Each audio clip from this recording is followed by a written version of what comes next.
मैं चाहता हूं कि शरफुद्दीन शरफ साहब अपना कलाम पेश करें। शरफुद्दीन साहब का वाकया ये है कि आज से 2 महीना पहले मोटरसाइकिल चलाते नहीं हैं, लेकिन मोटरसाइकिल से एक्सीडेंट इनका हो गया।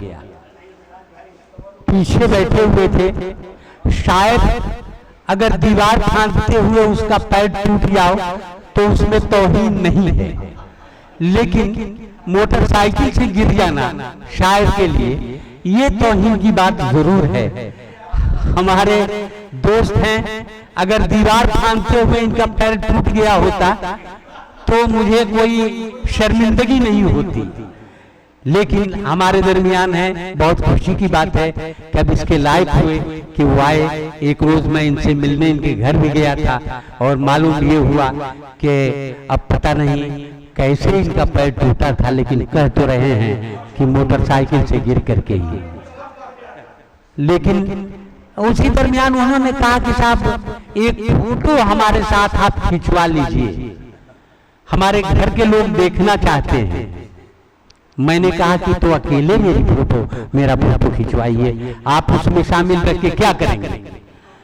लेकिन ये नहीं माने। बहरहाल तस्वीरें भी ली गई और हम लोग कुछ देर तक बैठे भी रहे।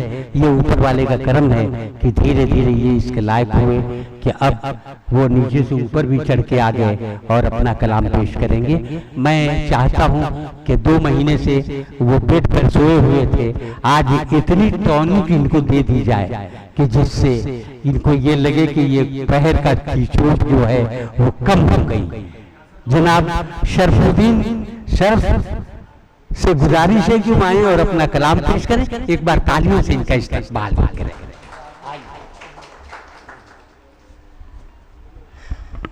अस्सलाम वालेकुम व रहमतुल्लाहि व बरकातहू।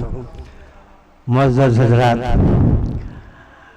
ये जो यहाँ जो चंद सूरतें देखने को मिल रही हैं, ये गनीमत है। ये तो एक्सीडेंट है कि पैर टूट गया और ठीक हो गया, लेकिन फहीम भाई के बारे में सुना जाता है कि उनकी हालत बहुत नाजुक है और हॉस्पिटल में एडमिट है। तब एहसास होता है कि या अल्लाह, जो 1985 से हम रहे तंग इनायत पूरी हैं और फहीम भाई हैं। ये स्टेज पर हम लोग चढ़ते नहीं थे, ये स्टेज पर कूद के चढ़ते थे और कूद कर उतरते थे। और उस वक्त मुशायरे में 1-2 लोग नहीं हुआ करते थे, हजारों की लश्कर हुआ करती थी और कोई वायरल नहीं हुआ होता था कि ये सब अशार वायरल हो जाए अब लोग सुन लें। तो नजर एकवी और कैफ अजीमाबादी तक और हैना तैमूरी तक को हम लोग लाए हैं। और उसी जमाने में नैयर जैदी रहा करते थे जो हमारे उस्ताद मोहतरम थे। उन्होंने ही मुलाकात कराया अनवर पर हम 12वीं से, जो मोइज भाई के मामू लगा करते थे। और फहीम भाई के साथ वो लोग मोइन अफगानी आया करते थे, कमर सीमानी और कौसर साहब। हम लोग जाके सीमान में कौसर अवार्ड जीत कर लाते थे और अहमद जमाल पाशा से माला पहनते थे। और कौसर और अहमद जमाल पाशा घर बुला के कहते थे कि जी ये मैंने देखा है, ये मेराज तृष्णा यही Abdul Rahman girls high school में इससे हमारी मुलाकात, अभी नौकरी नहीं लगी थी, इसके साथ राइट से पढ़वाता था। चांद जौहरी कहाँ, चांद जौहरी थे। ये रजी अहमद रजी बाद के लोग हमारे यहाँ मुशायरा होता तो आते हैं। और अफरोज आलम बड़ी बनते हैं, वह दीजिएगा जी। वो मेरा इतना इस्तकबाल, इतना माना है, इतनी दुआएं मिली हैं उसको। और इस तरह से मेरा खैर मकदम करता था और काफला पार्टी में शेर पढ़ने के लिए लाता था। उस जमाने में अब वो नहीं बुलाता है, पहले नहीं आता, लिख के किसी तरह से जोड़ जाड़ के और देते थे और वो पढ़ता था। आज साहिब किताब है, 11 किताबों का मुसन्निफ है। उसका नाम मिराजुद्दीन तृष्णा में भी है, नए रंग तमन्ना में भी है और तृष्णा लबी में भी है। ये मामूली बात नहीं है मेरे भाई। तो ये हमारे धरोहर है, हम इन्हें देखने के लिए आए हैं, हम कुछ कहने के लिए नहीं आए हैं। सबसे ज्यादा खुशी की बात यह है कि अल्लाह ताला ने रजी अहमद फैजी को, मिराजुद्दीन तृष्णा को और एक छूटा हुआ इसका दोस्त, हम लोग का हमदर्द जकी हाशमी था, आज उसको इस महफिल में देख के लग रहा है कि इस महफिल में चार चांद लग गए हैं। और लोगों ने कहा था कि फहीम भाई चाहेंगे तो हो जाएगा। मैंने टेलीफोन किया तो उसने कहा था कि फहीम भाई नहीं चाहते थे तो आज तक मिले नहीं, आज वो चाह रहे हैं तो मिल जाएंगे, और आज मिल के दिखा दिया है। ये मामूली बात मत समझिएगा, ये मामूली, ये मैं तो ये शेर पढ़ने के लिए मेरी थोड़ी उम्र है कि मैं शेर पढ़ने जाऊं, वरना मैं पढ़ता था और मजा आ जाता था। तोहरी दूरी में नहीं करार सजना, तोहरी दूरी में, हम लोग पढ़ते थे और बिना माइक के पढ़ते थे और चला जाते थे, आवाज चली जाती थी। मेरे मोहतरम, बहुत लोगों ने मेहनत किया है और बहुत तपस्या करके इतना लोग बनाए हैं, यही हमारे धरोहर हैं। मर जाएंगे तो ना दूसर ना तो कुछ न दूसर का, अब कुछ नहीं, जब पढ़ लेने तो पढ़ लेने दो। अच्छा जी जी, देखिए इस मुशायरे में मैं क्या कहा जाए, अगर हम फहीम भाई के पास चले जाए 10 दिन और कहीं इशार पढ़ें तो लोग कहते हैं क्या 100 फहीम भाई लिख के देते रहे। ये मैंने वो बीमारी बा, एक बार तो हम सीमान जाना ही छोड़ दिए। आप कभी कह दीजिए किनके हैं, कभी मुलाकातों में गए हैं, हर मैंने कहा हम आपसे कहें, हम आजीज हैं, हम आज मैंने सीमान का जो हाल है ना वो कौन कैसे हाल, ये लिए हम कह रहे हैं कि सब अपने लोग बा, कोई गए नहीं है, ये लिए कह दे रहे हैं, इसलिए नहीं जाते हैं। जी जी जी अरे सबके हाल वही है, सबका हाल वही है। हम जब हमसे उसकी तारीफ करने जाते हैं कि इसमें ये बात कमाल है, हैसियत का मालिक है, तो कह इरशाद बाबू के बारे में तू जानते नहीं, कह कि उनका थेसिस कहाँ से लिखा है, और बताइए बिना कहले वो सुबह डाल दिया। मैंने है कुछ नहीं, लेकिन हवा बहुत कुछ चलती है। लिहाजा मेरे मोहतरम बुजुर्गों, दोस्तों, आइए आइए आइए, एक भोजपुरी का ही है। देखो हम बहुत सतही तौर पर आए हैं, हम बहुत सतही तौर पर लोगों को उठाए हैं। हम मिलाद पढ़ते हैं, हम सेहरा पढ़ देते हैं, मौलाना भाग जाता है तो हमको बुला के ले जाया जाता है कि सरहुद्दीन साहब तकरीर कर दीजिएगा और तनिए समाजमा लगा दीजिएगा तो हम सलाम पढ़ देंगे। हाँ, इसके लिए इज्जत जी, निकाह में मौलवी नहीं आया है, वहां जाके खुतबा देख के पढ़ के इजाजत कबूल करवा के अब तब जाके छोड़ते हैं। मामूली काम नहीं होगा आपसे, ये नहीं होगा जो हम करते हैं। एक बार कहले रहे संग भाई के तनी एगो छठियार होगा बहु में न गीत पढ़ दो, तनिको जो अंदाज रहे तुम देखनी कहनी को, अरे दादा क्या पूछना है, तो हाँ जी जी जी जी जी जी।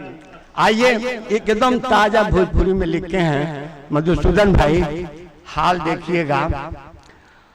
कहीं का हम हाल अपन बानी परेशान हो, अजिया तानी लागत नहीं खे जिंदगी आसान हो, अजिया तानी लागत नहीं खे जिंदगी आसान हो। बाहर के कमाई के मजा अब बुझात बा, हाथ से हाथ हमारे लड़का होते जात बा। बाहर के कमाई के मजा अब बुझात बा, हाथ से बेहाथ हमारे लड़का होत जात बा।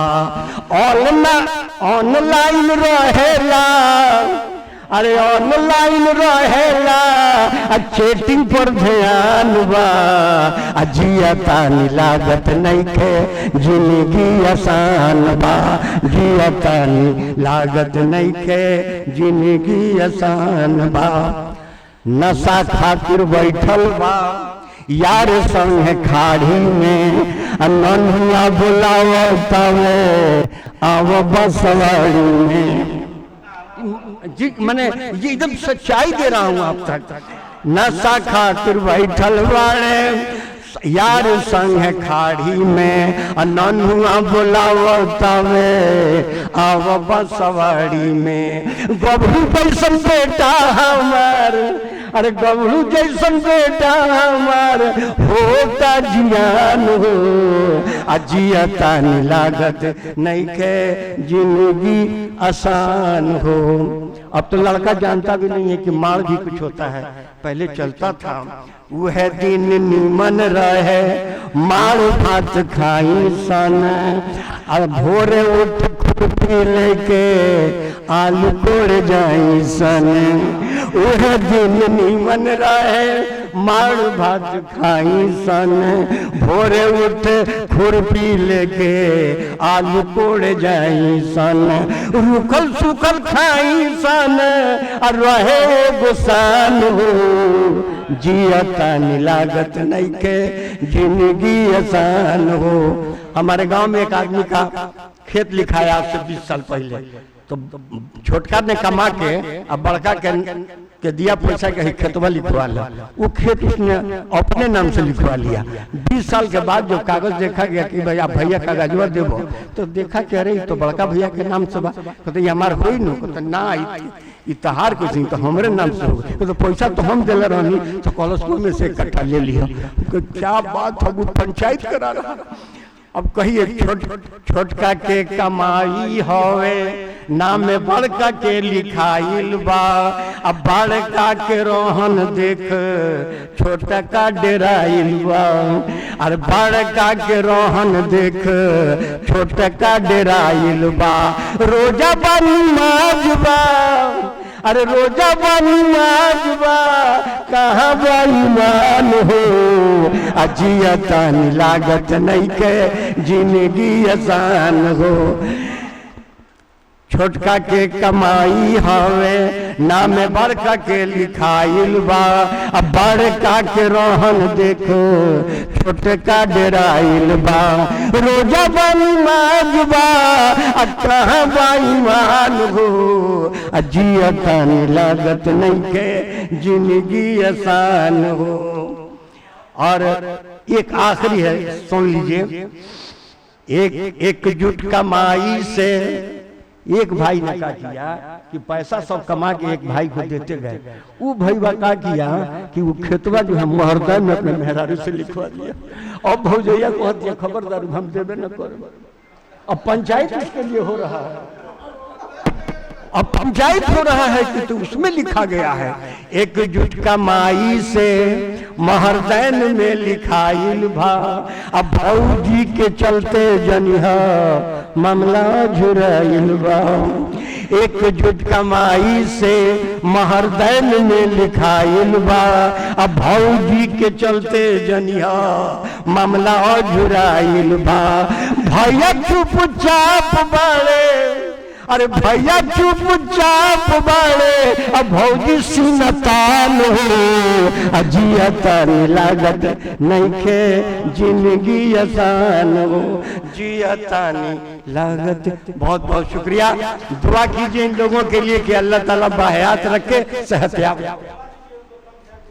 हाँ एक बात जान लीजिए, वो है ना वो शेर के, हम तो कहते थे, रोज कहते हैं इस बात को कि तिश्ना लबी जो दी है तो ये भी कमाल दे। तिश्ना लबी जो दी है तो ये भी कमाल दे। अब प्यासा निचोड़े रेत तो पानी निकाल दे, प्यासा निचोड़े रेत तो पानी निकाल दे। और